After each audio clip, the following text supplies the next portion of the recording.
Hello all of you beautiful people, Jules here for WhatCulture.com, and welcome to the Soy Boy Safe Space, my version of the Firefly Fun House, which got another rather absurd and intense segment on this week's Raw. Now, for those of you who've not been following this descent into the darkness, Bray has ditched the Eater of Worlds gimmick and has been reincarnated as a kind of creepy Mr. Rogers children's TV show host, complete with puppets, dolls, and all sorts of creepy paraphernalia. However, the question that's been on everyone's lips has finally been answered. A question that's been burning like when I pee, the head scratcher that's been driving you round the bend. Did Rambling Rabbit survive? And I can say yes, he did. I'm kidding, of course. The question was, where the hell is Bray going to go from here?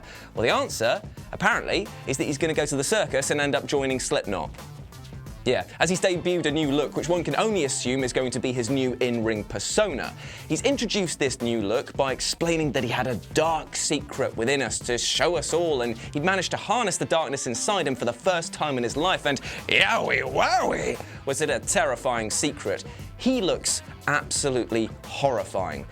Well, in an over-the-top sort of carnival way, because I personally would have loved to see him wrestle in the sweater and slacks, but still, we all knew that there would have to be some change for in-ring, so let's take a look at what we've got here. Ooh. Carnival tent shorts which prey on childish fears of clowns? Check. Flowing dreadlocks that look like they're thick enough to knock you out? Check. Mask that's been forcefully pulled up into a smile? Check. And most creepy of all, those contact lenses that show that there's an absolute monster underneath. Waiter, yes, I have just finished my meal. You best bloody believe there's a check. Now, the WWE fans are going absolutely wild for this segment so far, and while it is interesting to see how it's going, I'm excited to see how it's going to pay off in the ring in its current form. Because in this microcosm, the skits that are shot in this sort of safe space, it's contextually safe. But in the ring, it would be very easy for this look to come across as hokey. I mean, we could have the next Kane, this supernatural masked being. But then again, as Michael Hamflett put it, we could have the next Kane, because he hates Kane. Still though, it does get you thinking a bit. I mean, now that Bray's shared his secret, maybe it's time I share mine with you too. Maybe I show you how I've been harnessing the darkness that's within this tofu-built body. Okay guys, I think I'm ready.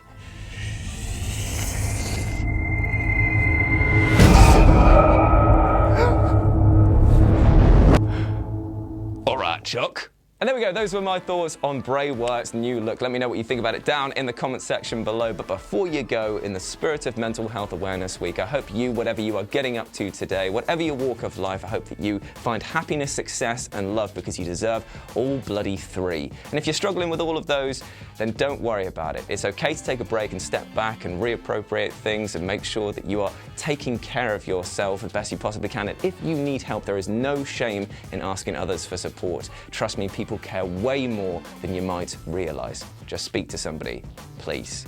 And if you want to chat about this or anything else, then you can go follow me at RetroJ with a 0 over on Twitter. And you can follow the wrestling channel on, I believe it's WhatCulture WWE on Twitter. I always get that wrong. I've only been working for the company for 3 years. But until then, I've been Jules, you've been awesome, and I'll speak to you soon. Bye! God, it's bloody boiling, that.